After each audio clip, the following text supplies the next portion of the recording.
سید محمد بن عبد الرحمن بن ابی بکر بن سلیمان الجزولی سملالی مالکی شاذلی رحمۃ اللہ علیہ۔ عام طور پر ان کا نام جو لیا جاتا ہے محمد بن سلیمان کہہ دیتے ہیں۔ یہ سلیمان ان کے والد گرامی نہیں ہیں۔ سلیمان جو ہیں یہ جا کر تیسرے نمبر پر آتے ہیں، گویا کہ پردادا ہوئے۔ ان کے والد گرامی کا نام عبد الرحمن ہے اور ان کے والد گرامی کا نام ابی بکر، ان کے والد گرامی کا نام جا کے سلیمان ہے۔ تو لیکن ہوتا ہی ہے عربیوں کے ہاں اور ہمارے ہاں بھی ہوتا ہوگا کہ لوگ اپنا نام جو ہے اس کے بعد جو نام لکھتے ہیں وہ اس آدمی کا نام لکھ دیتے ہیں کہ جو پورے شجرہ کے اندر کہیں مشہور ہوتا ہے اور لوگ اسے جانتے ہیں، تو اس کے ساتھ لکھ دیتے ہیں۔ یا ایسا ہوتا ہے کہ لوگ جو ہیں اس نام کو لکھ دیتے ہیں یہ ان کا بیٹا ہے۔ وہ ظاہر ہے کہ باپ کے اوپر جتنے بھی آدمی ہوں گے، باپ کا باپ، اس کا باپ، اس کا باپ، اس کا باپ، وہ باپ ہی کہلاتا ہے۔ اس کی دلیل دے دوں اب۔ اللہ تعالیٰ نے ہمیں کیا کہا؟ یا بنی آدم خذوا زینتکم عند کل مسجد۔ جب تو نماز پڑھنے جاؤ تو بن سنور کے جاؤ۔ بن سنور کے مطلب اچھے کپڑے۔ اس لیے ہمارے بزرگان دین وضو کرتے تھے، کنگھی کرتے تھے، خوشبو لگاتے تھے، پگڑی پہنتے تھے، اچھی طرح نماز پڑھنے کے لیے جاتے۔ تو کیا کہا رب نے؟ اے آدم کے بیٹو۔ تو کیا آپ کے ابا جی کا نام آدم ہے؟ نہیں۔ ہمارے آباء و اجداد میں جو سلسلہ چل رہا ہے اس میں مشہور کون ہے؟ آدم علیہ السلام۔ ٹھیک ہے نا بھائی؟ آدم علیہ السلام پہلے ہیں، مشہور ہیں، نبی ہیں، ہم ان کی اولاد ہیں، تو رب نے ہمیں آدم کا بیٹا کہہ دیا۔ تو مشہور جو ہوتا ہے بیچ میں اس کا تذکرہ کر دیا جاتا ہے۔ تو یہ بھی محمد بن سلیمان جزولی، یہ مختصر بول دیتے ہیں ایسے۔ آپ کی پیدائش جو ہے، اب اختلاف تو رہے گا کیونکہ ان کی ہسٹری جو ہے وہ اتھینٹک، کسی نے اس کے اوپر اس طرح گفتگو یا ایسے تحقیق نہیں کی جیسے احادیث مبارکہ کے اوپر ہوئی ہے۔ کچھ چند ہیں، لیکن پھر بھی ہم یہ ڈھونڈتے ہیں کہ قریب کیا ہو اور جس کے بارے میں دلائل زیادہ۔ آپ کی پیدائش جو ہے وہ 807 ہجری 1404 عیسوی کے اندر ہوئی اور وصال مبارک آپ کا 870 ہجری 1465 عیسوی کے اندر 5 نومبر کو۔ تو اس حساب سے ٹوٹل عمر جو بنی وہ 63 سال بنی۔ سبحان اللہ، نبی کی آل بھی ہیں اور نبی سے بالکل پیچھے 63 سال 63 سال۔ عبد القادر گیلانی غوث پاک، ان کے وصال سے آپ 246 سال بعد پیدا ہوئے۔ ان کے وصال سے 246 سال بعد پیدا ہوئے اور 2014 جو ہے، اب تو یہ ختم ہو جائے گا، 2014 میں آپ کو دنیا سے گئے ہوئے شمسی سال کے مطابق 549 سال ہو چکے ہیں۔ آج آپ تذکرہ سن رہے ہو، میں تذکرہ سنا رہا ہوں، دنیا میں یہ مشہور ہیں، 549 سال ان کو دنیا سے گئے ہوئے ہو چکے، لیکن آج بھی نام ان کا زندہ ہے۔ یہ زندگی ہوتی ہے، یہ نہیں ہے کہ 10 سال کے بعد کوئی آدمی بھول جائے۔ آپ سید ہیں، آپ امام حسین رضی اللہ تعالیٰ عنہ کی اولاد سے ہیں۔ ایک جگہ میں نے حسن دیکھا، ایک جگہ میں نے حسین دیکھا، بخیر یہ میں کہہ سکتا ہوں کہ مولا علی شیر خدا کی اولاد سے ہیں اور بی بی فاطمہ الزہرا، مولا علی اور بی بی فاطمہ الزہرا کی اولاد سے سید۔ اللہم صلی علی سیدنا محمد و آباء محمد و آل محمد و بارک وسلم۔ نبی کی آل پر صلاۃ و سلام۔ آپ کا اصل نام جو ہے وہ محمد ہے۔ جو مذہبی گھرانے ہوتے تھے، علمی اور مذہبی گھرانے، پرانے دور میں خیر ہر آدمی مذہبی ہوتا تھا، جو علمی گھرانے ہوتے تھے، مذہبی گھرانے ہوتے تھے، ان میں یہ نام چلتا ہے، وہ اپنے بچوں کا نام محمد، اصلی نام محمد رکھتے ہیں، اس کے بعد کنیت سے، لقب سے، ٹائٹل سے آگے وہ مشہور ہو جاتے۔ تو نام ان کا جو ہے محمد، اور اس کے اوپر میں بارہا گفتگو کر چکا ہوں۔ محمد بن سلیمان جزوری، یہ جو لفظ سلیمان ہے آپ نے بارہا اسے سنا ہوگا، سلیمان علیہ السلام سنا؟ تو یہ سلیمان جو لفظ ہے کیا یہ عربی زبان کا لفظ ہے؟ کہتے ہیں کہ نہیں، سلیمان جو ہے یہ عربی زبان کا لفظ نہیں ہے، یہ ہیبرو سے لیا گیا ہے، اس کو مورب، یہ ہیبرو سے لیا گیا ہے، اصل میں یہ شلومو ہے، اس کا معنی ہوتا ہے امن، چین۔ تو سلیمان امن و چین والا۔ لیکن میں تفسیر روح البیان پڑھ رہا تھا، تو اس کے اندر جو سلیمان پہ جب گفتگو آئی تو کہنے لگے یہ اصل میں سلیم آن دونوں کا مرکب ہے. God knows better. محمد بن سلیمان الجزولی رحمۃ اللہ علیہ آپ مسلکن مالکی ہیں. امام مالک رحمۃ اللہ علیہ کی فقہ کے پیروکار ہیں. اور اس علاقے کے جتنے بھی لوگ ہیں یہ جسے مغرب کہا جاتا ہے, عرب والے جسے مغرب کہتے ہیں, یعنی اندلس ہے, اسپین ہے, الجیریا ہے, لیبیا, ٹونیزیا, یہ جو ہے یہ مراکش, یہ یہاں زیادہ تر آپ کو مالکی مسلک کے پیروکار ملیں گے. کیوں؟ اس لیے کہ میں آپ کو بتا چکا ہوں کہ امام مالک کے جو شاگرد ہیں انہوں نے یہاں بہت خدمت کی, اور اسی لیے ان کی فقہ جو مدونہ جو ہے بعد میں جو ان کے شاگردوں نے لکھی وہ پھر انہی مسائل کو جو ہے وہ یاد کیا گیا اور پھیلایا گیا. تو آپ بھی مسلکن چونکہ آپ مراکش کے ہیں تو آپ بھی مالکی. فقہ میں آپ نے اپنے امام مالک رحمۃ اللہ علیہ کو جو ہے وہ فالو کیا. الجزولی, آپ کے نام کے ساتھ الجزولی آتا ہے. یہ جزولی کیا ہے؟ تو صفت نسبتی ہے. لیکن اب کچھ نے کہا کہ جزولہ شہر ہے, اور کچھ نے کہا نہیں جزولہ شہر نہیں ہے, جزولہ جو ہے یہ قبیلے کا نام ہے. تو بعض نے کہا کہ جزولہ جو ہے یہ شہر کا نام, اور آپ کا جو قبیلہ ہے وہ سملال, اس لیے سملالی بھی لکھا جاتا آپ کے ساتھ. تو پھر وہ یوں کہنے لگے کہ جزولہ محلہ میں رہتے تھے اور سملال قبیلے سے تعلق رکھتے تھے, تو اسی لیے آپ کے ساتھ جزولی اور سملالی دونوں ہوا. کچھ بات آپ کی سمجھ میں آ رہی؟ تو دیکھیے جو محلے کے نام بھی بنتے ہیں نا وہ بھی بعض اوقات قبیلے کی وجہ سے ہی بنتے ہیں, اور جو قبیلے کا نام ہوتا ہے وہ بھی فرد کی وجہ سے بنتا ہے. تو کیا ایسا ہو سکتا ہے کہ جو محلے کا نام ہے وہ بھی بربر قبیلے جزولہ کی وجہ سے, اور آپ جو ہو اس کی ایک شاخ سملال سے تعلق رکھتے ہوں؟ تو آدمی جو ہے وہ فرد کے ساتھ, محلے کے ساتھ, ملک کے ساتھ, خاندان کے کسی بندے کے ساتھ, تو کہیں نہ کہیں جو بھی مشہور ہوتا ہے تو سمجھانے کے لیے اس کو صفت نسبتی جو ہے وہ اپنے ساتھ لگا لی جاتی. تو اس لیے کوئی لڑنے کی ضرورت ہی نہیں. جزولہ قبیلہ ہے تو بھی ٹھیک ہے, جزولہ محلہ ہے تو بھی ٹھیک ہے, لیکن دونوں کا تعلق یہ بات ہے کہ جزولہ اور سملال دونوں کا تعلق جو ہے وہ بربر قبیلہ کے ساتھ ہی. آپ مراکو کے شہر سوس اس کے اندر پیدا ہوئے. شاذلی, آپ کو شاذلی جو ہے آپ کے نام کے ساتھ کیوں لگتا ہے؟ کہ مشربن پرانے جتنے لوگ تھے وہ تصوف میں ضرور داخل ہوتے تھے. تصوف میں داخل ہوئے بنا آپ لوگوں کو قرآن مجید اور حدیث اس سے فائدہ حاصل کرنا بڑا مشکل ہو جائے گا. قرآن اور حدیث جو بتاتا ہے تصوف میں جب ہم داخل ہو جاتے ہیں پھر اس کے اوپر وہ تصوف عمل کرنا سکھاتا ہے. بڑے بڑے لوگوں نے قرآن اور حدیث پڑھا ہے, لیکن یہ لوگ جو ہوتے تھے یہ قرآن اور حدیث پڑھنے کے بعد پھر ایسے آدمی کو ڈھونڈتے تھے کہ جو آدمی قرآن اور حدیث ان کے اعمال کے اندر, لائف کے اندر لاگو کر دے. تو 10 سال لگ جاتے تھے. یہی اصل چیز ہوتی. تو شاذلی آپ کو کیوں کہا جاتا ہے؟ اس لیے کہ آپ شاذلیہ سلسلہ میں بایت ہیں. یہ شاذلی جو ہے ایک سلسلہ ہے. میں ابو الحسن شاذلی جو اس کے بانی ہیں اس پہ گفتگو کر چکا ہوں. میں جس طرح سلسلہ قادریہ ہے, چشتیہ ہے, سہروردیہ ہے, نقشبندیہ ہے, اسی طرح شاذلیہ ہے. تو شاذلی سلسلے کے اندر جس کے اندر حزب البحر جو ہے وہ پڑھی جاتی ہے, یہ انڈونیشیا ملیشیا کے اندر یہ سلسلہ آپ کو بہت ملے گا.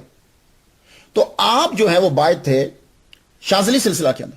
آپ کے پیر و مرشد جو ہیں محمد بن عبداللہ امغر صغیر رحمۃ اللہ علیہ آپ کے مرشد, اور یہ 6 واسطوں سے ابو الحسن شاذلی رحمۃ اللہ علیہ کے مرید ہیں. 6 واسطوں سے. محمد بن عبداللہ امغر مراکو کے شہر الجدیدہ اس کے رہنے والے تھے. خود بہت بڑے عالم, جج, زبردست عالم, ٹاپ کے عالم تھے. انہوں نے مدرسہ بھی بنایا تھا, بہت سارے شاگرد تھے ان کے. مراکو پر ان کا بھی بڑا احسان ہے. تو اس خاندان کے یہ چشم و چراغ جو ہیں محمد بن عبداللہ امغر رحمۃ اللہ علیہ, ان سے آپ نے بایعت کی. ہسٹری میں اور مزید داخل ہو جاتے ہیں. محمد بن سلیمان جزولی رحمۃ اللہ علیہ آج جتنے سلاسل ہیں, قادریہ ہے, سہروردیہ ہے, چشتیہ ہے, نقشبندیہ ہے, وہ آپ کی لکھی ہوئی تالیف دلائل الخیرات کو ضرور پڑھتے ہیں, اور اس کتاب نے آپ کے نام کو جو ہے وہ آج تک زندہ رکھا.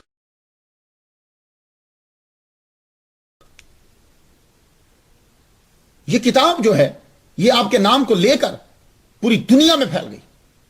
کیوں؟ یہ کتاب آپ کی محمد مصطفیٰ صلی اللہ علیہ وسلم سے عقیدت کا ایک نمونہ تھا. تو آئیے اس ہستی کو پھر ہم دیکھتے ہیں.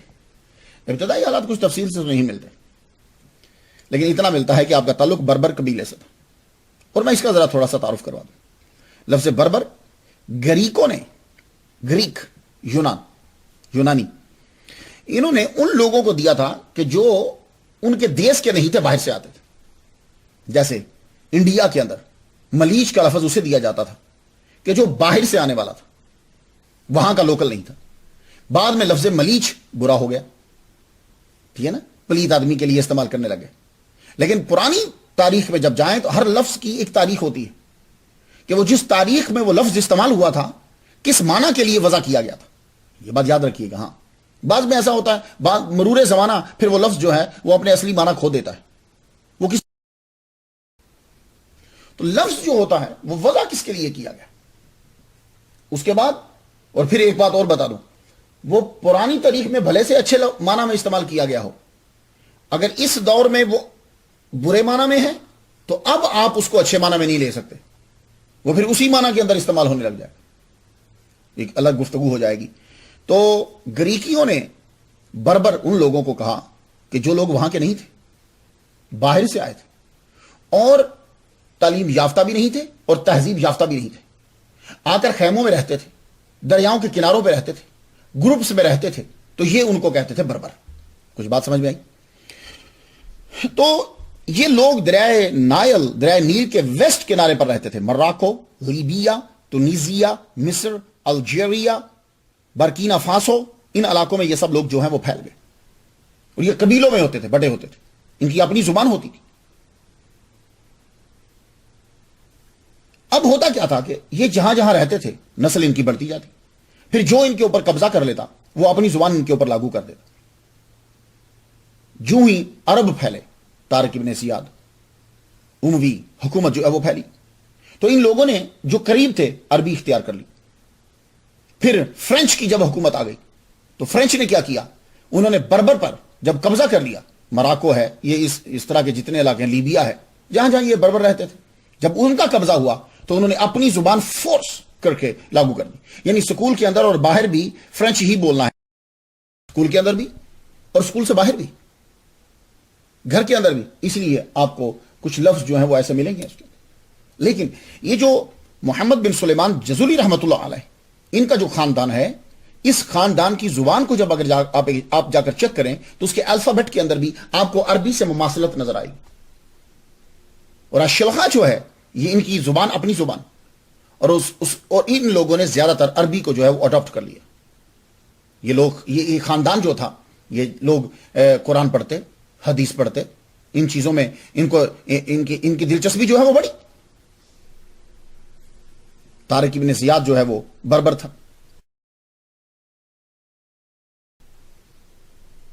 670 میں یہ طارق ابن زیاد جو ہے وہ پیدا ہوا. معلوم ہوا کہ مسلمان بہت پہلے یہاں تھے، انہوں نے یہاں شادیاں کی، ان کی اولاد ہوئی. بربر قوم نے بڑے بڑے سپوت پیدا کیے، بڑے بڑے نام ہیں ان کے اندر. یوسف بن تاشفی، میں نے ان کا مزار دیکھا ہے، بند پڑا ہے، اجازت نہیں ملی. یوسف بن تاشفی یہ بربر تھے، ان کا مزار مراکش. عباس بن فرنس بربر تھا.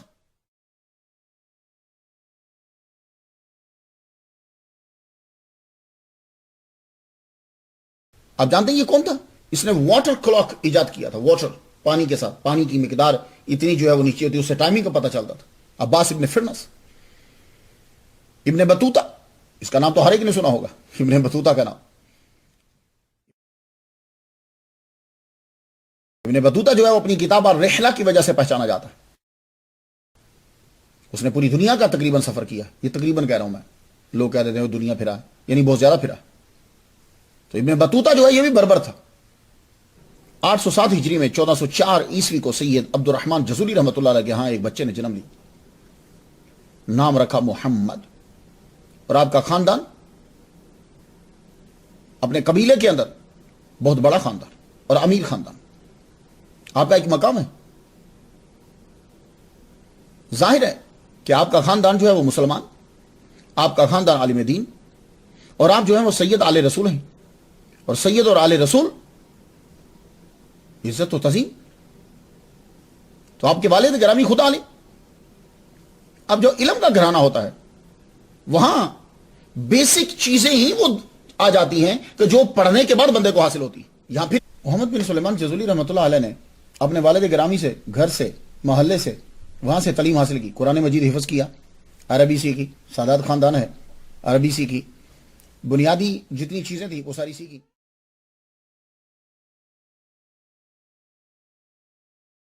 حفظ کرنے کے بعد آپ کے والد گرامی کہنے لگے بیٹے اعلیٰ تعلیم کے لیے تم فیض فاس چلے جاؤ. اس دور کے اندر یہ علم کا مرکز تھا. یہاں بڑے بڑے مدارس تھے، لوگ جو ہیں وہ سکون کے ساتھ پڑھ رہے تھے.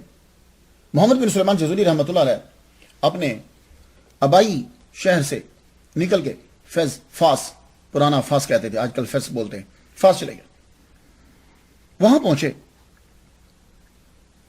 وہاں کے مدرسہ سفرین کے اندر جا کے آپ نے داخلہ لے لی. یہ مدرسہ سفرین جو ہے، محمد المہدی الفاسی شاذلی نے امام جزوری رحمہ اللہ پہ کتاب لکھی ہے. تو آپ فرماتے ہیں کہ اس مدرسہ میں جو بلاد سوس سے آنے والے جو ہوتے تھے ان کے لیے رہائش کا خاص بندوبست کیا جاتا. اس کی ایک وجہ تو یہ ہو سکتی ہے کہ یہ لوگ دور سے آتے تھے، تو دور سے آنے والوں کے لیے رہائش کا بندوبست. اور ویسے بھی جو سوس پہ، بلاد سوس جو ہیں، یہ جو محمد بن سلیمان جزولی رحمۃ اللہ علیہ، آپ کا جو خاندان ہے ایک اعلیٰ خاندان تھا. اور آپ کے خاندان کو دیکھتے ہوئے بھی آپ پر خاص جو ہے وہ توجہ کی گئی، آپ کو ایک کمرہ دے دیا گیا. ویسے میں جب اسٹڈی کرتا ہوں تو اس کی بنیاد سلطان یعقوب نے 1271 میں رکھی تھی. اور یہ مدرسہ چھوٹا تھا، یوں سمجھ لیں کہ کارابی جین کا ایک حصہ تھا. لیکن اس کو آپ ہاسٹل کہہ سکتے ہیں، کیونکہ جو پرانے مدرسہ اور بڑی یونیورسٹی جو آج کے دور میں آپ کو نظر آ رہی ہیں، اس دور میں یہ مسجد ہوتی تھی. ازہر یونیورسٹی مسجد، کارابی جین مسجد، یہ مسجد تھی، اور مسجد کے اندر ہی لیکچر دیا جاتا تھا. تو سفرین کو آپ یوں کہہ سکتے ہیں کہ ہاسٹل پلس مدرسہ. اس کو جب بنایا گیا تو اس کے اندر بہت سارے کمرے، تقریباً کہتے ہیں کہ 117 کمرے، 23 کمرے تو گراؤنڈ فلور کے اندر، باقی اوپر کی بلڈنگ کے اندر، اور کمرے جو ہیں وہ الاٹ کر دیے جاتے. اب ان کمروں کے اندر 2 3 4، اگر آپ نے مدارس دیکھے ہیں تو مدارس کے جو کمرے ہوتے ہیں ان کمروں کے اندر کیا کیا جاتا ہے کہ 5 سے 7 10 11 12 تک بھی جتنا بڑا کمرہ ہوتا ہے، لڑکے جو ہیں وہ سونے کے لیے آتے ہیں وہاں. تو محمد بن سلیمان جزولی رحمۃ اللہ علیہ، آپ نے جب جا کے داخلہ لیا تو آپ کو بھی باقی لڑکوں کے ساتھ ہی کمرہ الاٹ کر دیا گیا. تو شروع میں آپ کے ساتھ 3 4 لڑکے ایک ہی کمرے کے اندر. اب کیا ہوتا کہ وہاں سے ابتدائی کلاسز تو سفرین کے اندر ہی لگتی، پھر اس کے بعد مختلف ٹاپکس ہوتے کہ آپ نے کیا پڑھنا ہے، آپ نے کیا پڑھنا ہے. تو وہ لڑکے کیا کرتے تھے، پھر دیکھتے تھے کہ ان کا جو ٹاپک ہے وہ کہاں بولا جا رہا ہے. تو یہ جو سفرین ہے یہ کراویجین کے بالکل فرنٹ پہ، تو یوں لوگ یہ سمجھتے کہ اس کا حصہ ہے، یوں کراس کر کے کراویجین کے اندر چلے جاتے. اب جس کا لیکچر یہاں ہے، یہاں اس کا ٹاپک مل رہا ہے تو وہ یہاں اٹینڈ کرتا. باقی بھی وہاں بڑے مدارس تھے، مساجد تھی، وہاں بھی ہلکے ہوتے تھے، ٹیچرز جو ہیں وہ پڑھاتے تھے. تو اسی سفرین سے لڑکے پھر کچھ کراویجین میں بھی جاتے، کچھ دوسری جگہ پہ چلے جاتے. اگر کسی اسکالر کا جو ہے وہ حلقہ کسی اور جگہ پر ہے تو وہ وہاں چلا جاتا. میں نے بھی ابھی جو میں حال ہی میں گیا ہوں تو یہ اب بھی وہی سلسلہ جاری ہے. تو میں نے بھی قطبیہ مسجد کے اندر ایک کلاس جو ہے وہ اٹینڈ کیا. گرامر، تینوں چیزیں ملا کر جو ہے تفسیر قرطبی اور گرامر، اس پہ کافی اچھا خوبصورت لیکچر تھا. تو لڑکے اور لڑکی جو ہے، لڑکیاں الگ پردے میں اور لڑکے جو ہیں وہ بیٹھے ہوئے اسے سن رہے ہیں اور لکھتے جاتے ہیں.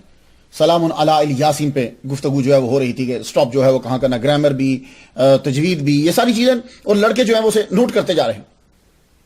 تو میں نے بھی آج کے دور میں بھی وہ کلاسز جو ہیں وہ ایسے ہی لگتی ہیں، تب بھی ایسے ہی تھی. تو یہ جو مدرسہ سفرین تھا، اس میں کیا ہوتا تھا کہ کچھ لڑکے ایسے تھے کہ وہ کمرے کے اندر ہی کھانا پکا لیتے اور پکا کے کھا لیتے. اس دور کے اندر لوگ کھانے پہ دھیان کم اور پڑھائی پہ زیادہ دیتے تھے. یا ایسا ہوتا کہ بازار جاتے اور بازار سے جو کھانے کی چیز ملتی وہ لے آتے اور کھا کے تعلیم شروع کر دیتے.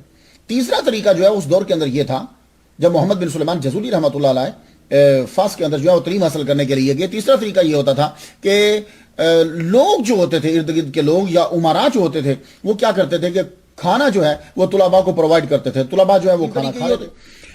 پڑھائی سلسلہ جو ہے وہ جاری رہا. محمد بن سلیمان جزولی رحمۃ اللہ علیہ نے وہاں مختصر ابن حاجب کی یہ پڑھی.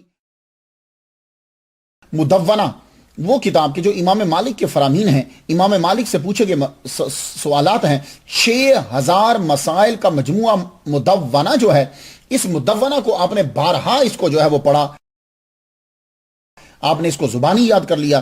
المعطا جو ہے امام مالک کی، محمد بن سلیمان جزولی رحمۃ اللہ نے اس کو زبانی یاد کیا. قرآن، حدیث، فقہ آپ نے ٹکا کے پڑھا. اب یہ آپ پڑھتے جا رہے ہیں تو ماشاءاللہ اب آپ کیا ہوا کہ وہ لڑکے آپ کے کمرے سے چلے گئے، آپ تنہا کمرے میں رہ گئے، ایک کمرہ آپ اکیلے. اب کیا صورتحال ہوئی کہ آپ کمرے کے اندر رہتے تو صرف پڑھائی کے وقت باہر نکلتے. یعنی جب آپ کی کلاس ہے، کوئی آپ کا ٹاپک ہے اور کسی جگہ لیکچر ہے اس کا، تو اس میں جانے کے لیے آپ کمرہ کھولتے، اس بارے بعد کمرے کو بند کر دیتے. نہ کوئی کمرے میں آپ سے ملنے کے لیے آتا، نہ آپ اس کمرے سے باہر نکلتے کلاس کے علاوہ. لوگوں نے آہستہ آہستہ مشہور کر دیا کہ یہ سید زادہ جو ہے مشہور لوگ، امیر لوگ ہیں، ہو سکتا ہے کہ اس نے اپنے کمرے کے اندر جو ہے وہ دولت کو جمع کیا ہو، تبھی تو یہ کسی کے ساتھ پاس آتا نہیں ہے، کسی سے ملنے جاتا نہیں ہے اور کسی کو اندر آنے نہیں دیتا. کوئی آپ کے کمرے میں جا نہیں سکتا تھا. یہ کوئی آپ کے کمرے میں جا نہیں سکتا تھا، یہ اس بات پر دال کر رہا ہے کہ آپ کا وہاں روب و دبدبہ تھا، آپ کے خاندان کا اور آپ کا. یہی تو وجہ ہے کہ کوئی مداخلت نہیں کر رہا. لیکن انڈر گراؤنڈ بات جو ہے وہ مشہور ہوتی جا رہی ہے، کہہ رہے ہیں کہ اندر جو ہے وہ دولت ہے. کوئی آدمی یہاں فاس سے، آپ کے والد گرامی ماشاءاللہ بڑا مرتبہ رکھتے تھے، معاشرے میں آپ کا ایک مقام تھا، کوئی یہاں سے گیا تو آپ نے پوچھا بتاؤ میرے بیٹے کے بارے میں، میرے بیٹے کا کیا حال ہے. تو اس بندے نے آپ کے والد گرامی سید عبد الرحمن الجزولی رحمۃ اللہ علیہ کو یہ بتایا کہ آپ کا بیٹا جو ہے وہ لوگوں سے ملتا کم ہے، ملاقات نہیں کرتا. تو ایسا لگتا ہے اور لوگوں میں یہ مشہور ہو گیا ہے کہ اس نے اندر کوئی دولت اور خزانہ جمع کیا ہوا ہے، کسی کو اندر آنے نہیں دیتا. آپ نے فرمایا اچھا. تو آپ سوس سے اب چلے اپنے بیٹے کو ملنے کے لیے فاس میں پہنچے. آپ نے بڑی تیزی سے سفر کیا. تو محمد بن سلیمان الجزولی رحمۃ اللہ علیہ اس وقت کمرے کے اندر ہی تھے. والد گرامی نے دروازہ کھٹکھٹایا. والد گرامی نے جب دروازہ کھٹکھٹایا اور بولے میں تمہارا والد، دروازہ کھولو عبد الرحمن. آپ نے دروازہ کھولا. والد گرامی تیزی سے کمرے کے اندر داخل ہو گئے. کمرے میں داخل ہو کر آپ نے جب در و دیوار کو دیکھا، آپ دیواروں کو ہر دیوار پہ لکھا الموت الموت الموت الموت، یہ لکھا ہوا دیوار کے اوپر. ہو آپ سمجھ گئے یہ الموت الموت کیا تھا؟ موتو قبل ان تموتو. آپ سمجھ گئے کہ میرے بیٹے کا رخ جو ہے وہ پڑھنے کے بعد اب تصوف کی جانب مڑ گیا. یہ موتو قبل ان تموتو ہے. لوگوں سے اب تعلق جو ہے وہ ہٹ گیا. اب یہ لو لگانا چاہتے ہیں. تو ایک بات یاد رکھیے گا کہ ابتدا کے اندر توجہ ہٹانا ہوتی ہے. جب توجہ ہٹا لیتے ہیں تو ساری کائنات کی جانب جب توجہ ہو جاتی ہے تو پھر توجہ ان کی جانب کرتے ہیں. یہ تصوف کے اندر ہوتا ہے. شروع میں ان سے توجہ ہٹا لی جاتی ہے تاکہ یہ پتہ چلے کہ یہ کچھ نہیں ہے. اللہ ہی حسبی اللہ، اللہ ہی سب کچھ ہے ہمارے لیے. تو جب یہ راسخ ہو جاتا ہے اس کے بعد پھر اب توجہ دی جاتی ہے عوام کی طرف. وہ توجہ ان کی تربیت کے لیے ہوتی ہے. یہ ہے تصوف کے اندر. تو آپ سمجھ گئے. آپ نے فرمایا ٹھیک ہے. بیٹے سے ملے. ملنے کے بعد آپ نے اپنے بیٹے کی جو ہے وہ رہنمائی کی، اپنے بیٹے کو بتلایا. تو اس وقت سلسلہ امغریہ کے اندر، یہ 843 ہجری سے 850 کا واقعہ ہے، سلسلہ امغریہ کے اندر محمد بن سلیمان جزولی رحمۃ اللہ علیہ جو ہیں وہ شامل ہو گئے. اور آپ کی ملاقات ابو عبداللہ محمد الصغیر امغر کے ساتھ ہو گئی. یہ بہت بڑے علمی خاندان کے چشم و چراغ تھے. اب آپ کا تصوف جو ہے، اب آپ کا سفر جو ہے وہ تصوف کی جانب چل پڑا. تو پہلے جو چیز پڑھ لی تھی، اب پڑھنے کے بعد اب تصوف کی جانب مڑے. یہ ہوتی ہے اصل چیز. اسی لیے صوفیاء کرام کے اندر آپ کو جو چیزیں نظر آئیں گی وہ صرف ملا کے اندر نظر نہیں آتی، جو صوفیاء کے اندر نظر آتی. تو صوفیاء جو ہیں وہ قرآن مجید کو پڑھتے ہیں، پھر اپنی زندگی کے اندر لاگو کرتے ہیں. اسی لیے ہم اولیاء کرام کے تذکرے کو پڑھتے ہیں، سنتے ہیں، سناتے ہیں. محمد بن سلیمان جزولی رحمۃ اللہ علیہ نے جب قرآن اور حدیث پڑھ لیا تصوف کی طرف آگے. اب تصوف کے اندر ایک چیز ہوتی ہے سیر و سیاحت. وہ سیر و سیاحت یہ نہیں ہوتی کہ ڈزنی لینڈ چلے گئے, وہ سیر و سیاحت یہ نہیں ہوتی کہ ایفل ٹاور کی طرف چلے گئے, نہیں سوئٹزرلینڈ میں پھرنے لگ گئے. وہ سیر و سیاحت ہوتی ہے کہ ملکوں میں پھرا جاتا ہے لیکن ملاقات اولیاء سے کی جاتی ہے, اور ملاقات جو ہے وہ مزارات پہ, اور اگر دنیا سے وہ چلے گئے ہیں تو ان پہ کی جاتی ہے. یہ ان کی سیر و سیاحت ہوتی ہے. اور وہ مراکز کے جہاں اللہ تعالیٰ کی رحمت جو ہے وہ نازل ہوتی ہے, ان مراکز کی طرف وہ سیر و سیاحت کرتے ہیں, وہاں سے پھر ان کو فیض ملتا ہے. یہ بات یاد رکھیے گا, اور یہ قرآن مجید سے ثابت ہے. اللہ تعالیٰ ہر جگہ ہے لیکن اس کی رحمتیں کچھ خاص جگہوں پہ پڑتی ہیں. میں یہ ٹاپک نہیں بنا رہا لیکن بات تیزی سے میں آپ کو بتا دوں. اللہ تعالیٰ ہر جگہ ہے نا, تو آپ کی مسجد میں 1,00,000 نماز کا ثواب کیوں نہیں ہے؟ بھئی انڈیا, بنگلہ دیش, پاکستان, یہ لوگ مجھے بتائیں, اینما تولوا فثم وجہ اللہ, جدھر نظر اٹھا اللہ ہی اللہ ہے. تو پھر یہ بتاؤ تمہارے محلے کی مسجد میں نماز پڑھنے کا ثواب 1,00,000 کیوں نہیں ہے؟ اللہ تو ہر جگہ, اور یہ بھی اللہ کا گھر ہے. تو پتہ چلا کہ اللہ ہر جگہ ہے لیکن اس کی رحمت جو ہے وہ خاص جگہوں پہ پڑتی ہے اور اس کے حساب سے پڑتی ہے. اس جگہ کے اوپر جس کا قدم لگا ہے اس بندے کی وجہ سے, پھر سن لیجئے, اللہ تو ہر جگہ ہے, اس بندے کی وجہ سے اس کا مرتبہ جو ہے اس میں فرق پڑتا ہے, رحمت میں بھی فرق پڑتا ہے. اب محمد مصطفیٰ صلی اللہ علیہ وآلہ وسلم کی جگہ اس کا ثواب, بیت المقدس اس کا ثواب, یہ مدینہ مکہ شریف اس کا ثواب. آپ سیر و سیاحت کے لیے جب نکلے تو امام جزولی رحمۃ اللہ علیہ نے کئی سال آپ نے سیر و سیاحت میں جو ہے وہ لگا دیے. تو یہ سیر و سیاحت آپ کہاں کرتے رہے؟ مکہ میں, مدینہ میں, بیت المقدس میں. 40 سال آپ کی عمر ہو گئی, ابھی تک آپ واپس پلٹ نہیں رہے. واپس نہیں پلٹ لے, آپ پلٹ رہے. پھر مکہ میں مجاوری کر رہے ہیں, مدینہ میں مجاوری کر رہے ہیں, بیت المقدس میں مجاوری کر رہے ہیں, اور تینوں جگہوں پہ اللہ تعالیٰ کی خاص رحمت جو ہے وہ نازل ہوتی ہے, رحمت نازل ہوتی. پھر آپ جب یہاں سے, مکہ مسلمانوں کا قبلہ ہے کیونکہ فَلَا نُوَلِّيَنَّكَ قِبْلَةً تَرْضَاهَا, یہ مسلمانوں کا قبلہ ہے, حضور کی امت کا. اور یہ مدینہ یہ عشاق کا قبلہ ہے, ادھر دل ادھر ہی متوجہ رہتا ہے. اور یہ جو بیت المقدس ہے یہ انبیاء کا قبلہ ہے, جتنے بنی اسرائیل کے انبیاء ہیں ان کا قبلہ ہے, وہ ادھر منہ کر کے نماز پڑھتے تھے. تو جب آپ لوٹے تو کیا خالی لوٹے ہوں گے؟ نہیں, ان جگہوں سے جب آدمی آتا ہے اور دل سے جاتا ہے تو پھر کیا لے کر آتا ہے یہ وہی بتائے گا کہ جس نے وہاں سے حاصل کیا ہے. آپ واپس پھر مراکو آ گئے. مراکو جب آپ واپس آئے, آپ نے آ کر اپنا ڈیرا, اپنا مرکز جو ہے وہ کسے بنایا؟ اصفی. اس کے مختلف پروننسیشن ہیں, بربر کی مختلف ہیں, انگلش والے مختلف بولتے ہیں. اصفی ایزیسٹ جو ہے وہ یہی ہے. لوکل زبان میں اس لفظ کا ترجمہ ہوتا ہے دریا, ریور اینڈ فلڈ, سیلاب. اور ویسٹرن مراکو کا شہر یہ جو ہے, اب تقریباً اس کی آبادی 3 لاکھ کے قریب ہے. یہاں مچھلی منڈی ہے بہت بڑی, ظاہر ہے یہ پانی کے قریب ہے اس لیے مچھلی پکڑتے اور یہی منڈی لگتی, مچھلی کی بہت بڑی منڈی. یہ مراکو کے قدیم ترین شہروں میں سے ایک ہے. یہاں آپ کی بڑی شہرت ہوگی. آپ نے تقریر, تدریس, تبلیغ شروع کر دیا.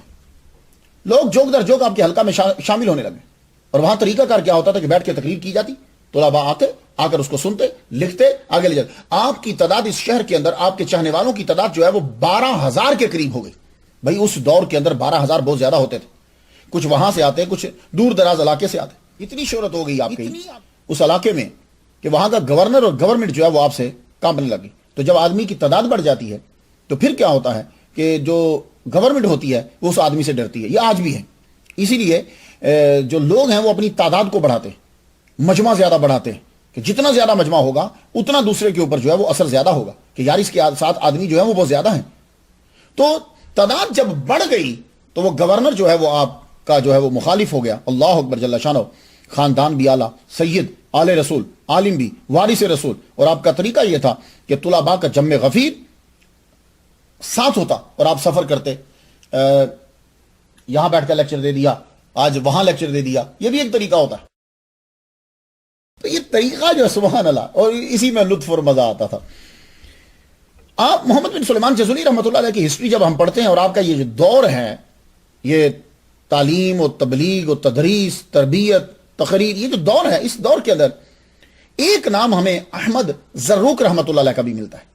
کچھ نے, ایک صاحب نے تو یہ کہا کہ یہ ان کے پیر ہیں, لیکن جب میں نے ریسرچ کی تو یہ پیر نہیں ہے. کیوں؟ اس لیے کہ یہ 846 ہجری میں پیدا ہوئے اور 846 ہجری میں مراکو میں پیدا ہوئے. تو جب محمد بن سلیمان الجزولی رحمۃ اللہ علیہ دنیا سے جا رہے تھے تو اس وقت ان کی عمر 24 سال تھی. تو 24 سال میں تو یہ بمشکل مشہور ہوئے ہیں, اور مشہور بھی یہ جا کر ایجپٹ میں ہوئے ہیں.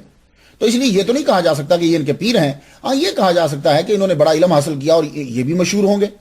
اور یہ بھی ہو سکتا ہے کہ احمد زروق رحمۃ اللہ علیہ نے جو ہے وہ کچھ ان کی کلاسز کو اٹینڈ کیا, اور یہ بھی ہو سکتا ہے. یہ بھی ہو سکتا ہے. ویسے یہ بھی ہے 24 سال کافی ہوتے ہیں کہ بڑی شہرت کی بلندی پہ یہ پہنچے ہوں. لیکن میری ریسرچ یہی ہے کہ یہ مصر سے گئے اور دوبارہ جب یہ مصر میں آئے تو پھر یہ انہوں نے بام عروج جو ہے اسے چھوا. کیونکہ احمد زروق رحمۃ اللہ علیہ کا ذکر آیا ہے محمد بن سلیمان جزولی رحمۃ اللہ علیہ میں, تو میں چاہتا ہوں کہ تھوڑا سا بیان کر دوں.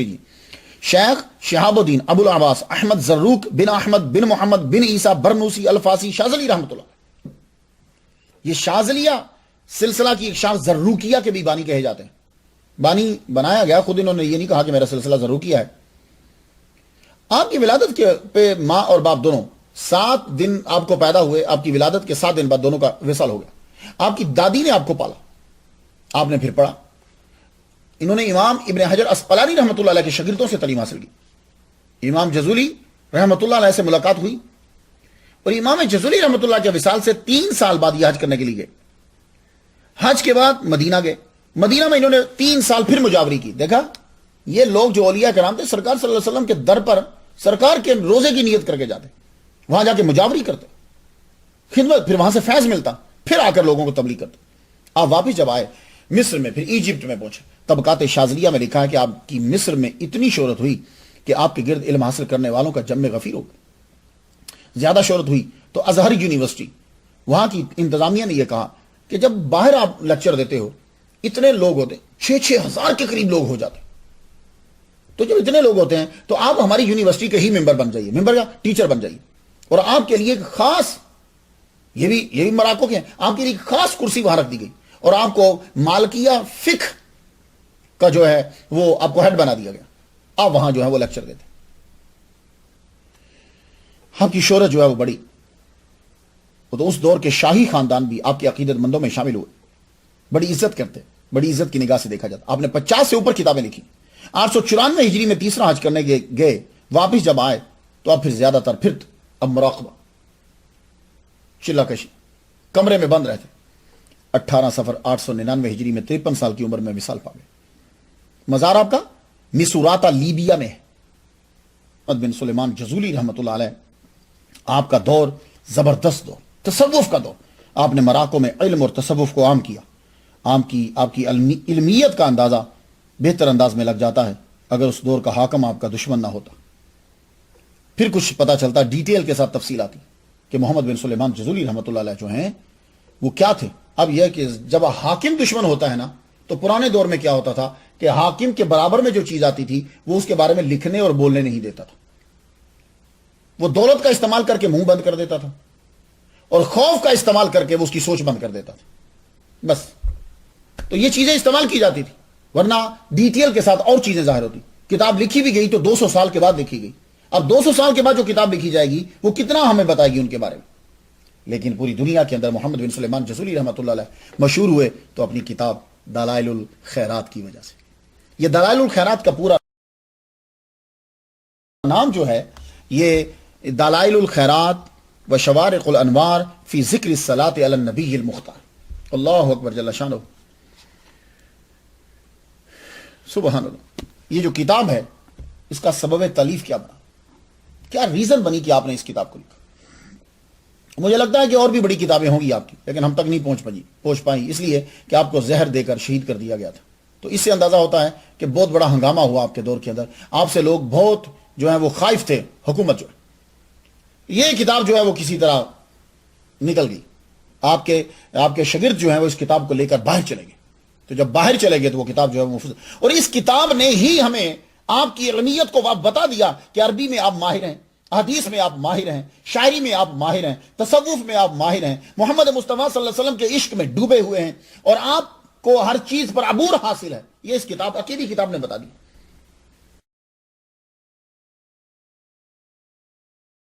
اور آدمی کے آخری دور کی لکھی ہوئی اپنی کتاب بتا دیتی ہے کہ وہ علم میں کتنا ماہر ہے. یہ پھر سن لیجئے، اپنے دور کے آخری ایام میں لکھی ہوئی کتاب، اور بجتے کہ اس نے خود لکھی ہو، پیسے دے کے نہ لکھوائی ہو، تو وہ کتاب بتا دیتی ہے کہ آدمی کے اندر علم جو ہے وہ کتنا ہے. اب اس کا سبب کیا بنا دلائل الخیرات لکھنے کا؟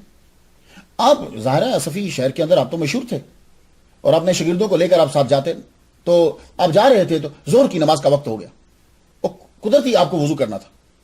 اور ویسے بھی اولیاء کرام جو ہیں وہ وضو تازہ کرتے ہیں، کیونکہ وضو کے اوپر وضو جو کرے اس کو 10 نیکیاں ملتی ہیں اور نور ہوتا ہے. یہ نور علی نور ہے. اگر وضو آپ کا ہے اور پھر آپ وضو کر رہے ہیں تو وضو، لیکن اس وقت آپ کو وضو کی ضرورت ہوئی. آپ آئے، دیکھا تو ایک کنواں ہے، کنویں کے اوپر دیکھ رہے ہیں وہاں نہ ڈول ہے نہ رسی ہے، لیکن پانی اندر ہے. اب سوچ رہے ہیں کہ پانی نکالو تو کیسے نکالو، نہ شاگردوں کے پاس کچھ نہ اپنے پاس کچھ، اور وقت بالکل تنگ ہے کہ کچھ اور سبب کر بھی سکیں. ایک چھوٹی سی لڑکی خیمے سے وہ بھی بربر ہے نکلی. شیخ پریشان کیوں ہو؟ تو آپ بڑی تیزی میں، ان لوگوں کو نمازوں کی بڑی فکر ہوتی تھی، نہ زندگی نہ کسی اور چیز کی کچھ نہیں ہوتی، نماز. کہنے لگے نماز کا وقت جا رہا، مجھے نماز پڑھنی ہے. تو لڑکی کہنے لگی تو پریشان کیوں ہو؟ اتنے تم آپ کے ساتھ شاگرد ہیں، اتنے بڑے شیخ ہو. لڑکی نے کچھ پڑھا، پڑھنے کے بعد اس نے یوں لعاب دہن جو ہے وہ نیچے ڈالا. وہ لعاب دہن جو ہی پانی کی تہ میں پہنچا، پانی جو ہے ابلتا ہوا اوپر آ گیا، وہ کنارے کے اوپر آ گیا. آپ نے جلدی سے وضو کیا کیونکہ زور نماز کا ٹائم جو ہے وہ تنگ ہو رہا تھا. فٹافٹ نماز پڑھی. نماز پڑھنے کے بعد جب نماز پڑھ لی، نماز پڑھنے کے بعد آپ اس لڑکی کے خیمے میں چلے گئے. آپ کو معلوم تھا یہ کہاں گئی، جا کے باہر آواز دی. اور اس دور میں آواز کیا ہوتی تھی؟ السلام علیکم، یہ آواز ہوتی تھی. تو اس سے پتہ چل جاتا تھا باہر کوئی آیا ہے. تو آواز، وہی بچی باہر آئی. تو آپ اس بچی سے کہنے لگے جس اللہ اور رسول کو میں مانتا ہوں تجھے اس کی قسم، مجھے یہ بتا کہ تو نے کیا پڑھا اور کیا پڑھ کر تو نے اپنا لعاب دہن جو ہے وہ اس پانی میں پھینکا کہ پانی جو ہے وہ بلندی کی طرف آ گیا. تو وہ بچی شیخ سے کہنے لگی، شیخ محمد بن سلیمان الجزولی رحمۃ اللہ علیہ سے کہتی، شیخ میں نے محمد مصطفیٰ صلی اللہ علیہ وسلم پہ یہ درود پڑھا تھا، اور اس درود کی برکت ہے کہ وہ پانی جو ہے وہ بلندی پہ آ گیا. تو شیخ کا رجحان ایک دم چینج ہو گیا. آپ نے تمام ٹاپکس سے، موضوعات سے، چیزوں سے اپنے آپ کو پھیر لیا. اتنا شوق آپ کے دل میں پیدا ہوا کہ آپ نے کہا کہ جتنا کچھ میں نے پڑھا ہے اب اس میں سے میں سارے نبی کے نام، نبی کی تعریف اور درود شریف جتنے ہیں وہ سب میں اکٹھے کروں گا. تو آپ نے اس بچی سے سیکھا ہوا درود وہ، اور تو احادیث کا مطالعہ کرنے کے بعد آپ نے پھر ایک کتاب لکھی. وہ کتاب، اس کا نام ہے دلائل الخیرات. یہ دلائل الخیرات کتاب جو ہے وہ آپ نے پھر لکھی. اس کتاب کو لکھا آپ نے اس طرح، 200 محمد مصطفیٰ صلی اللہ علیہ وسلم کے نام لکھ لیے. آپ نے اس کتاب کو پھر لکھا. یہ کتاب آپ نے جمع کر دی. یہ 7 دن، ہر دن کا ایک ہے. 7 دن میں اللہ تعالیٰ کا فضل ہے کہ حضرت رحمت میرا بھی میں اس کو پوری کو ایک دن میں پڑھ دیتا ہوں. ایک دن پڑھتا. ویسے ابتدا میں جو لوگ آتے ہیں ان کے لیے یہ ہے کہ ایک دن کا، پھر دوسرے دن کا، Saturday, Sunday, Monday, Tuesday, Wednesday, Thursday, اس طرح ہر ایک ہے. لیکن اولیاء کرام جو ہیں، بزرگان دین ہیں، وہ روزانہ، میرے والد گرامی طالب حسین شاہ رحمۃ اللہ علیہ اس کو روز پڑھتے تھے. پوری، یہ دیکھ رہے ہیں آپ، پوری روز پڑھتے تھے. اس کے اندر ویسے اور بھی وظائف ہیں، اور بھی چیزیں ہیں، لیکن درود شریف جو ہے وہ 7 دن کا ایک ہی دن میں پڑھ دیں. آپ نے اس کتاب کو پھر لکھا. یہ کتاب اب اگر آپ جائیں انڈونیشیا کے اندر، ملیشیا کے اندر اگر آپ جائیں تو یہ کتاب آپ کو لوگ پڑھتے ہوئے نظر آئیں گے. طریقہ کار یہ ہے کہ وہ لوگ ایک ساتھ جو ہے وہ بیٹھ جاتے ہیں، جیسے آپ کو میں نظر آ رہا ہوں، یا یوں وہ بیٹھ جائیں گے کھول کے. تو ان کے سامنے جو ہیں وہ بیٹھ جائیں گے طلباء یا بڑے آدمی جو وہ بیٹھ، اس سے پیچھے آخر میں جا کے عورتیں بیٹھ جاتی ہیں، اور یہ سپیکر میں پھر دلائل الخیرات کو شروع کرتے ہیں. دلائل الخیرات جو پڑھتے ہیں تو وہ لوگ جو ہیں وہ سنتے ہیں، اور کچھ لوگ جو ہیں وہ بیٹھ کر ساتھ ساتھ خود بھی پڑھتے جاتے ہیں. ایک طریقہ ملیشیا، انڈونیشیا میں یہ، اور حزب البحر کا بھی طریقہ وہاں ہے، یہ بھی پڑھے جاتے ہیں. وہ بھی شاذلی، حزب البحر بھی شاذلی، دلائل الخیرات بھی شاذلی، شاذلیہ سلسلہ دونوں. تو یہ دونوں کو جو ہے وہ وہاں پڑھا جاتا ہے. اور جو محمد بن سلیمان جزولی رحمۃ اللہ علیہ کے روزہ پر یہ کتاب جو ہے وہ جمعرات کو پڑھی جاتی ہے. لوگ جو ہیں وہ آتے ہیں. اب جو میری فلائٹ جو ہے وہ واپسی کی بدھ کی تھی، ورنہ میں رکتا، مجھے یہاں واپس پہنچنا تھا امریکہ، مجھے لندن واپس پہنچنا تھا. تو جمعرات کو وہاں گروپ بیٹھ جاتا ہے، وہاں لوگ پڑھتے ہیں. روزانہ میں وہاں 3 دن گیا ہوں، روزانہ نہیں پڑھتے. جمعرات کو گروپ آتا ہے تو وہ سارے گروپ جو ہیں وہ وہاں بیٹھتے ہیں. ہو سکتا ہے کہ پہلے روزانہ پڑھتے ہوں، لیکن اب میں صبح جاتا تھا، میں دیکھتا تھا روزانہ بہت کم قرآن پڑھتے ہیں، کچھ چیزیں آگے پڑھتے ہیں، پڑھ کے چلے جاتے ہیں. حاجی خلیفہ ملیشیا کے صوفی بزرگ ہیں، وہ فرماتے ہیں کہ دلائل الخیرات اللہ کی نشانیوں میں سے ایک نشانی ہے. دلائل الخیرات اللہ کی نشانیوں میں سے ایک نشانی ہے. شیخ یوسف نبہانی رحمۃ اللہ علیہ فرماتے ہیں کہ دلائل الخیرات پڑھنے کی اجازت میرے شیخ نے حضور صلی اللہ علیہ وآلہ وسلم سے حاصل کی. یعنی سرکار کو یہ کتاب اتنی پسند ہے کہ ان کے شیخ نے جب سرکار کی زیارت ہوئی تو کہا یا رسول اللہ مجھے اجازت دیجئے کہ میں اس کتاب کو پڑھوں. ظاہر ہے جب سرکار کہیں گے کہ جاؤ پڑھو تو کتاب کی بھی مقبولیت ہے اور پڑھنے سے بھی اثر ہوگا. شاہ ولی اللہ محدث دہلوی قول الجلی فی ذکر آثار ولی کے صفحہ 432 میں لکھتے ہیں کہ دلائل الخیرات کا وظیفہ عرب دنیا میں کیا جاتا ہے. اس کتاب کا وظیفہ عرب دنیا میں کیا جاتا تھا. لیکن اب کیا ہو رہا ہے کہ اب سعودی عرب کے جو لوگ ہیں بڑے بڑے جو مفتی ہیں انہوں نے بڑی کوشش کی ہے کہ اس کو انڈونیشیا کے اندر اس کتاب کو بند کر دیا جائے. انہوں نے کہا کہ اس کتاب کو پڑھنا شرک ہے, اس کتاب کو پڑھنا بدعت ہے.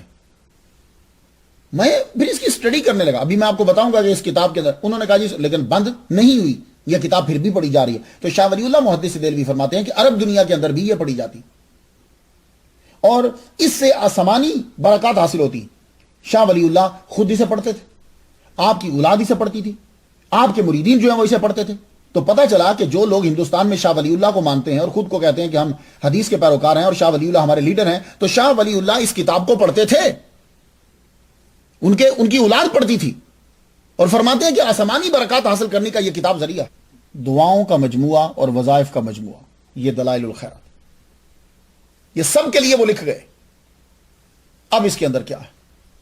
آپ کے علم اور محبت کا منہ بولتا ثبوت.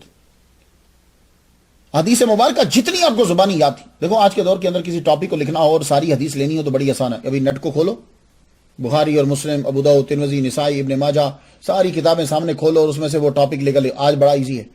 اس دور کے اندر نہ تو کتابیں ہوتی تھی نہ انٹرنیٹ ہوتا تھا. تو اگر کوئی آدمی ایک موضوع پر اتنی موٹی کتاب لکھ رہا ہے تو سمجھ جاؤ کہ اس کو حدیث کی کتابیں زبانی یاد ہیں. تو امام محمد بن سلیمان الجزولی رحمۃ اللہ علیہ کو آپ کو ساری کتابیں زبانی یاد تھی. آپ نے پھر بیٹھ کر محمد مصطفیٰ صلی اللہ علیہ وآلہ وسلم کی تعریف کے کہ جتنے کلمات تھے ان کلمات کو جوڑا, درود شریف اسے جوڑا, وہ جوڑ کر پھر آپ نے اپنے لفظوں کو, اس سے یہ بھی ہوتا ہے عربی زبان پر آپ کو عبور حاصل ہے کیونکہ آپ مکفہ مسجع عبارات استعمال کرتے ہیں, شاعری بھی آپ کرتے ہیں. اس سے پتہ چلتا ہے کہ آپ کو یہ بھی علم آتا تھا. تو شاعری پر بھی عبور آپ کو حاصل تھا.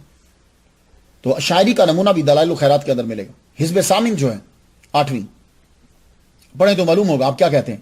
اللہم صلی علی بدر التمام, اللہم صلی علی نور الظلام. اب دیکھیے, اے اللہ درود بھیج اس پر کہ جو پورا 14ویں کا چاند ہے. اللہم صلی علی نور الظلام, درود بھیجا اللہ تعالیٰ اس پر کہ جو اندھیروں کا نور ہے. اللہم صلی علی مفتاح دار السلام, جو دار السلام کی چابی ہے اس پر درود. اللہم صلی علی شفیع, اس پر درود کہ جو شفیع ہے,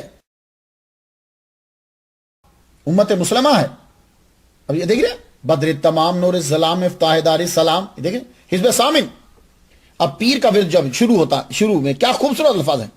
صلاۃ و سلام ان پر جو قطب الجلالہ والشمس النبوت والرسالہ والہادی من الدلالہ والمنقذ من الجہالہ.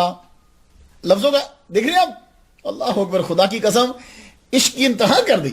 نبی کی بارگاہ میں لکھتے جا رہے ہیں اور یہ جو الفاظ ہیں یہ آپ نے احادیث قرآن ان سے لیتے ہیں اور اس کے جو مفہوم ہیں وہ مفاہیم سے وہ لفظ لے کر پھر درود کے اندر استعمال کرتے ہیں.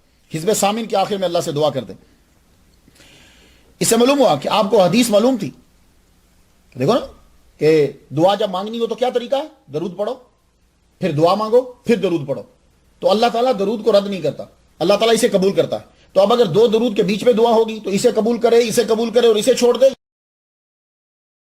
اس کی رحمت کے شایان شان نہیں.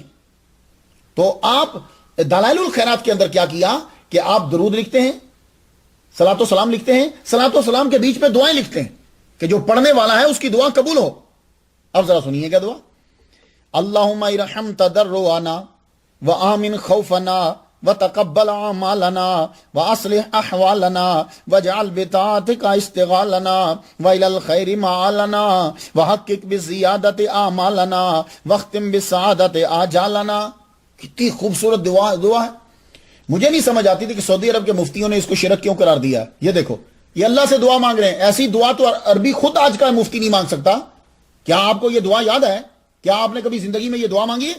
اللہم ارحم تضرعنا وآمن خوفنا وتقبل اعمالنا واصلح احوالنا. یہ دعا مانگی کبھی نہیں؟ تو پھر اس کے اندر ہے اس سے اندازہ کر لو کہ لوگ کتنے متعصب ہیں کہ ایک آدمی اپنی تالیف کے اندر اللہ سے دعائیں مانگتا ہے اور وہ اس کتاب کو شرک قرار دیتے. توحید و رسالت، اس کتاب کے اندر آپ کو توحید ملے گی، آپ کو رسالت ملے گی. اور میں قسم اٹھا کے رب کی کہتا ہوں جیسی توحید اس کتاب میں ہے شاید آپ نے اپنی تقریروں میں نہ بیان کی ہوگی نہ کسی تقریروں میں سنی ہوگی آپ نے. جیسی شان توحید انہوں نے بیان کر ڈالی اور رسالت کا تصور ایک بیان کر دیا اور محمد مصطفیٰ صلی اللہ علیہ وسلم کے مقام کو واضح کیا. جماعت کی توحید اور ہوتی ہے، یہ بات یاد رکھیے، کیونکہ آدمی کو جماعت میں جو وابستہ ہوتا ہے نا اس کو جماعت کی خاطر جھوٹ بھی بولنا پڑتا ہے. تو جب آپ دلائل الخیرات کو پڑھیں گے تو یہ کتاب توحید کا اظہار، محمد مصطفیٰ صلی اللہ علیہ وسلم سے پیار، اس کا مجموعہ ملے گا. یار آپ نے تو یہ کتاب جب کی آغاز اس کا کیا تو آغاز ہی توحید سے کیا. ذرا سنیے، آپ لکھتے ہیں لا الہ غیرہ ولا خیر الا خیرہ وہو نعم المولا و نعم النصیر. لو وہ کہہ رہے ہیں کہ اللہ سب سے اچھا مولا ہے، سب سے اچھا مددگار اللہ ہے، اس کے علاوہ کوئی نہیں ہے. اور کون سی توحید ہوتی ہے؟ کیوں اس کتاب کو شرک قرار دے دیا گیا؟ انہوں نے تو کہا کہ اللہ کے علاوہ کوئی معبود ہی نہیں ہے. اور اسی کتاب کے اندر پھر صحابہ کی محبت بتائی. جمعہ کا ورد جب ختم ہوتا ہے تو وہاں یوں دعا مانگتے ہیں، اے اللہ راضی ہو حضور صلی اللہ علیہ وسلم کی ازواج سے جو مومنوں کی مائیں ہیں، اور راضی ہو حضور کے صحابہ سے جو ہدایت کے امام اور دنیا میں چراغ ہیں. تو پتہ چلا کہ آپ سارے صحابہ کو ماننے والے. اور توکل علی اللہ، اس کتاب کے اندر یہ بتایا گیا کہ بھروسہ کرنا ہے تو اللہ پر بھروسہ کرنا ہے. یہ آپ نے وظائف میں، درود میں اور عبارات کے اندر ساری چیزیں ڈال دی تاکہ یہ کتاب پڑھنے والا پکا توحیدیہ، رسالت پر ایمان، نبی کا عشق، رب پر بھروسہ، اس کے اندر ساری صفات اور اس کی دعائیں اور آرزویں سب پوری ہو جائیں، علیحدہ الگ سے کوئی چیز مانگنی نہ پڑے. اب توکل علی اللہ یہ تو اولیاء کرام کا خاصہ ہے، خاص صفت ہے. حزب سابق کے اندر 7ویں حزب کے اندر یوں لکھتے ہیں، اب سن لو، شرک قرار دے دیا، مفتیوں نے کہا اس کو بند کر دو. اب اس کے اندر ذرا سننا، خاص توحید، وَهُوَ حَسْبِي، وہ مجھے کافی ہے، وَنِعْمَ الْوَكِيلُ وَلَا حَوْلَ وَلَا قُوَّةَ إِلَّا بِاللَّهِ الْعَلِيِّ الْعَظِيمِ. اب حزب سامن میں ذرا دیکھو، نَسْأَلُكَ بِكَ وَلَا نَسْأَلُكَ بِأَحَدٍ غَيْرِكَ، ہم تجھی سے مانگتے ہیں، تیرے علاوہ کسی سے نہیں مانگتے. أَنْتَ الْبَاقِي بِلَا زَوَالٍ الْغَنِيُّ بِلَا مِثَالٍ، تو ایسا باقی ہے کہ زوال ہی نہیں اور ایسا غنی ہے کہ مثال ہی نہیں. یار خدا کا خوف کرو یار، ایسے جملے کیا کبھی بولے کسی بڑے توحیدیے نے بولے ہو؟ اس کتاب کے اندر یہ جملے ہیں، یا ازلی ہو یا ابدی ہو، اے ہمیشہ یا دہری یا دائمومی. کیا ایسی کتاب و عبارت کو پڑھنا شرک ہے؟ یہ کتاب دعاؤں کا بھی مجموعہ ہے، چونکہ آپ کو بخاری و مسلم یہ کتابیں ساری آپ کو زبانی یاد تھی. آپ نے کیا کیا کہ امت مسلمہ کو الگ سے دعائیں پتہ نہیں یاد ہوں گی کہ نہیں ہوں گی. ہمیں تو چند دعائیں یاد ہوتی ہیں، میرا بچہ ٹھیک ہو جائے، میری بیوی ٹھیک ہو جائے، میرا مکان بن جائے، میرا کاروبار، چند دعائیں. جاؤ ساری زندگی وہ دعائیں نہیں پڑھی ہوں گی جو دعائیں انہوں نے اس کے اندر لکھ دی. اب ذرا سنا، اسالک اللہم بلا الہ الا انت الحنان المنان بدیع السماوات والارض، میں تو اس سے سوال کرتا ہوں اے اللہ تیرے سوا کوئی نہیں، تو حنان ہے، منان ہے، تو ہی زمین و آسمان کو بغیر مٹیریل کے اور بغیر نمونے کے بنانے والا ہے. لو یار یہ شرک ہے. یا اللہ یا رب استجب، اے اللہ اے میرے رب دعا میری قبول کر. یا اللہ العزت والجبروت یا ذل ملک والملکوت. یہ جملے تو سنے ہوئے نا، یہ جملے انہوں نے اس میں لکھے ہوئے. یہ میں صرف آپ کو نمونہ دے رہا ہوں، اس سے بڑی بڑی دعائیں ہیں اس کے اندر. اللہم انی اسالک، اے اللہ میں تجھ سے سوال کرتا ہوں، فانی اشہد انک انت اللہ، اے اللہ میں گواہی دیتا ہوں کہ تو اللہ ہے، الذی لا الہ الا انت الواحد الاحد الصمد الذی لم یلد ولم یولد ولم یکن لہ کفوا احد. یہ اس کتاب کے اندر ہے. یہ کتاب شرک ہوگی؟ میں آپ کو صرف چھوٹی چھوٹی دلیلیں دے رہا ہوں، پوری عبارت پڑھوں تو ٹاپک لمبا ہو جائے. اللہ اکبر جل شانہ. اور میں اللہ کی قسم اٹھا کے کہتا ہوں اگر یہ کتاب پڑھنے والا مسلمان نہیں ہے نا تو دنیا میں کوئی بھی مسلمان نہیں ہے. اب بات سن لیجئے کہ فلسفہ درود اصل میں ہے کیا. یہ بات سمجھ میں آ گئی، آپ کے مسائل کافی حل ہو جائیں گے. اللہ تعالیٰ نے قرآن مجید میں صرف اتنا آپ کو کہا ہے کہ یا ایھا الذین آمنوا صلوا علیہ وسلموا تسلیما، اے ایمان والو صلو علیہ وسلموا، نبی پر صلاۃ اور سلام بھیجو. یہاں اس نے آپ کو سیغے نہیں بتایا کہ یہ پڑھو تو درود ہوگا، کہا نہیں کہ تم جب میرے نبی پر درود پڑھنے لگو تو اس میں دو چیزیں ہونی چاہیے. ایک صلاۃ ہونا چاہیے، ایک سلام ہونا چاہیے. اب تم اس کو کسی بھی سیغے سے پڑھو، الصلاۃ والسلام ہو یا اللہم صلی ہو، تو نبی کے وہ کسی بھی سیغے سے پڑھو، وہ نبی پر تمہیں صلاۃ و سلام پڑھنا ہے، اس کے اندر صلاۃ اور سلام ہونا چاہیے.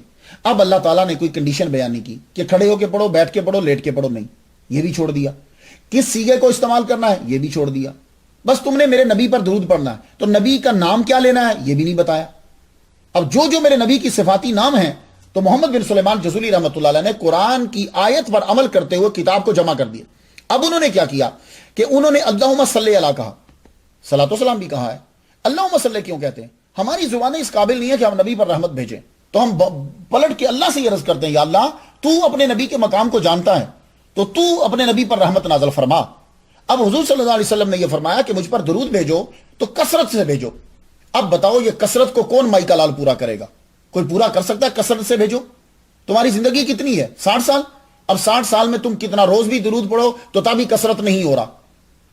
اب نبی پر کثرت سے درود پڑھنے کے لیے محمد بن سلیمان جزولی رحمۃ اللہ علیہ نے کیا کیا؟ محمد بن سلیمان جزولی رحمۃ اللہ علیہ نے اب اس کثرت کو لفظوں میں لے آئے. کہا ہماری زندگیوں میں ٹائم میں کثرت تو نہیں، تعداد میں کثرت تو نہیں، لفظوں میں کثرت لے آؤ. وہ کیسے؟ اب ایسے لفظ استعمال کیے گئے کہ جو کثرت پر دلالت کرتے ہیں. اے اللہ تعالیٰ تو ہمارے نبی پر رحمت نازل فرما، اتنے درود بھیج کہ جتنے سمندر میں پانی کے قطرے ہیں. یہ اب آپ کو اس میں ملے گا. اے اللہ اتنی مرتبہ رحمت نازل فرما کہ جتنے فرشتے ہیں، فرشتوں کی تعداد ہے. اے اللہ تعالیٰ اتنی مرتبہ رحمت نازل فرما کہ جتنے درختوں کے پتے ہیں. اے اللہ تعالیٰ اتنی مرتبہ رحمت نازل فرما کہ جتنی مرتبہ درود نہیں پڑھا گیا. اتنی مرتبہ رحمت نازل فرما جتنی مرتبہ درود پڑھا گیا ہے. اتنی مرتبہ رحمت نازل فرما کہ یہ جتنے لفظ بولے گئے ہیں یا بولے جائیں گے. اب دیکھ لیں کثرت کو، یہ کثرت آ رہی. اللہ اکبر جل شانہ. سمندر، یہ آپ نے وہ لفظ لے آئے کہ جن لفظوں میں کثرت تھی. تو اب نیت یہی ہے کہ اللہ تعالیٰ، اب بندہ پڑھنے والا جب پڑھے گا تو اتنی مرتبہ تو درود آپ نہیں پڑھ سکتے جتنے ایک سمندر کے اندر پانی کے قطرے پڑھ سکتے ہو نہیں. لیکن اللہ کی رحمت پہ امید ہے ہمیں کہ وہ قبول اتنی مرتبہ کر لے. جب آپ نے کہا کہ اے اللہ اتنی مرتبہ رحمت نازل فرما جتنے سمندر میں پانی کے قطرے ہیں، اب یا جتنے لفظ بولے گئے ہیں، تو جتنی مرتبہ سانس لیا گیا ہے یا لیا جائے گا تو قبول کر لیا تو گئے. یہی محمد بن سلیمان جزولی رحمت اللہ علیہ نے کیا. اب آپ کی نظر قرآن پر، حدیث پر تھی، اس سے جو نبی کی صفات تھی وہ آپ نے نام لیے. اب دیکھو، اللہم صلی علی سراج المنیر، اے اللہ تعالیٰ رحمت نازل فرما سراج منیر پر. اب یہ سراج منیر قرآن کے اندر ہے. اللہ نے کہا داعیا الی اللہ باذنہ سراج منیرا. اب وہ سراج منیر لے کر وہ یہاں آ گئے تو یہ کتاب شرک ہو گئی. اللہم صلی علی من شکا الیہ البعیر، اے اللہ رحمت نازل فرما اس پر رحمت نازل فرما کہ جس کے پاس آ کر اونٹ شکایت کرتا ہے. اب یہ حدیث ہے. اللہم صلی علی من انشق القمر، اے اللہ رحمت نازل فرما کہ جس نے چاند کو ٹکڑے کر دیا، شک کر دیا. اب یہ بھی حدیث ثابت ہے نا. تو آپ نے کیا کیا ایسا؟ تو تمام توحید، رسالت، سیرت، احادیث، سب چیزوں کو آپ نے اس کتاب کے اندر جمع کر دیا. تو اب میرا جملہ سن لو جو میں نے خلاصہ نکالا ہے. احادیث کو پڑھنے کے بعد، میں نے ابھی حدیثیں نہیں پڑھی، حدیث کو پڑھنے کے بعد اور اولیاء کرام کو پڑھنے کے بعد جو میں نے اس کتاب میں چونکہ درود ہیں تو درود کی شان جو قیامت کے دن حضور صلی اللہ علیہ وسلم کے قریب ہونا چاہتا ہے وہ اس کتاب کو پڑھے. جو چاہتا ہے کہ لوگوں میں عزیز ہو، معزز ہو، وہ دلائل الخیرات کو پڑھے. جو چاہتا ہے کہ اللہ اس کے 80 سال کے گناہ معاف کر دے وہ یہ مکمل دلائل الخیرات پڑھے، اس میں جمعہ کا دن بھی شامل. جو چاہتا ہے کہ اللہ کا نور ہو، اس پر دل میں سرور ہو اور وہ مغفور ہو، وہ دلائل الخیرات کو پڑھے. جو چاہتا ہے کہ 70,000 فرشتے اس پر رحمت بھیجیں وہ دلائل الخیرات کو پڑھے. جو چاہتا ہے کہ جنت میں حضور صلی اللہ علیہ وسلم کا ساتھ ملے وہ دلائل الخیرات کو پڑھے. جو چاہتا ہے کہ اللہ اس پر دوزخ کی آگ حرام کر دے وہ دلائل الخیرات کو پڑھے. جو چاہتا ہے کہ غموں سے آزاد ہو جائے، پریشانیوں سے آزاد ہو جائے، دکھوں سے نجات ملے، رزق اس کا بڑھ جائے، وہ اس دلائل الخیرات کو پڑھے. اور میرا وجدان یہ کہتا ہے کہ وظائف میں یہی کافی. میں نے جب سے اسے شروع کیا ہے بہت سال ہو گئے، اس کے علاوہ اور کوئی وظیفہ کم ہی پڑھتا ہوں. جب آپ نے یہ پڑھ لیا تو اس کے اندر ساری کی ساری چیزیں جو ہے وہ اس میں آ جاتی ہیں. اللہ اکبر جل شانہ. جس نے پھر جو دنیا میں آیا آخر پھر اس کو جانا بھی ہے. اللہ تعالیٰ نے آپ کی زندگی کے اندر ہی آپ کی بہت شہرت کر دی، اتنے آپ کے شاگرد ہو گئے، ہر طرف آپ کی شہرت ہوئی. تو اصفی کے گورنر نے حسد میں آ کر آپ کو زہر دلوا دی. جیسے سرکار صلی اللہ علیہ وسلم کے گوشت میں زہر ڈال دیا گیا تھا، وہ زہر کا اثر آپ کی باڈی پہ ہونے لگ گیا. فجر کی نماز بعض کہتے ہیں سنن آپ ادا کر رہے تھے, سجدے میں گئے جان دے.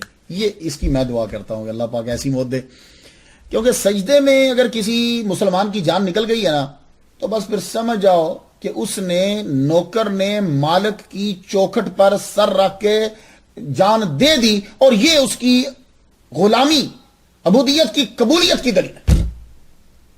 تو آپ جب سجدے میں گئے تو رب تعالیٰ نے آپ کی روح جو ہے وہ نکالی. تو محمد بن سلیمان جزولی رحمہ اللہ تعالیٰ فجر کی نماز میں اللہ تعالیٰ نے اپنے پاس بلا لیا. آپ کا مزار افغال میں بنایا گیا.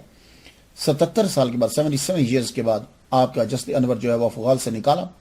جب نکالا تو لوگوں نے دیکھا کہ یوں, یہ دیکھیں نا, یہ جب ایسے رکھتے ہیں نا ہاتھ تو خون یہ دبایا نا, خون ہٹایا وہ پھر چل پڑا. تو اسی طرح جب آپ کی باڈی پہ یوں رکھتے تھے تو چھوڑتے تو خون پھر چل پڑتا. 70 سال کے بعد 77 ایئرز کے بعد اس کتاب کے لکھنے والے. اور یہ صدقہ ہے درود کا. تو جو درود پڑھتا ہے اللہ تعالیٰ اس پہ کرم کرتا ہے. یہ چیزیں میں نے آزمائی ہیں, یہ مجھ پہ وارد ہیں. تو آپ کو وہاں سے جب نکالا گیا تو لوگوں نے آپ کی زیارت کی. اس کے بعد پھر آپ کو موجودہ جگہ پہ دفنا دیا گیا جہاں اب قبر ہے.